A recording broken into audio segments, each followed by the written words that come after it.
અંબાજી મેળામાં સફાઈ કરનાર સફાઈ કર્મીઓનું આજે સન્માન થયું। અંબાજી મંદિરમાં ચાચર ચોકમાં તેમનું સન્માન કરવામાં આવ્યું। અંબાજી મંદિરના ચેરમેન, ડીડીઓ અને વહીવટદારની હાજરીમાં તમામનું સન્માન થયું। સફાઈ કર્મીઓને માતાજીનો ખેસ પહેરાવી સન્માનિત કરાયા। સફાઈ કર્મીઓને માતાજીની છબી પણ ભેટ અપાઈ।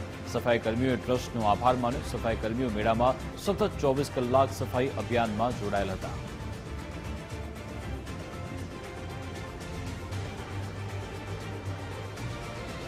તો આ બધા સફાઈ કર્મીઓ છે જેમણે દિવસ રાત 24 કલાક અંબાજી પરિસરની સાફ સફાઈ કરી છે। ચાચર ચોકમાં પણ તેમણે સફાઈ કરી છે અને હવે આ તમામ જે મહેનતકમ જે કર્મીઓ છે તેમનું સન્માન કરવામાં આવ્યું છે। અંબાજીમાં ડીડીઓ હોય કે પછી વહીવટદાર, અંબાજી મંદિરના ચેરમેન, તેમની હાજરીમાં તેમનું સન્માન કરવામાં આવ્યું હતું। અંબાજી મંદિરના ચાચર ચોકમાં તમામનું સન્માન કરવામાં આવ્યું। સફાઈ કર્મીઓને માતાજીનો ખેસ પહેરાવી તેમને સન્માનિત કરવામાં આવ્યા હતા।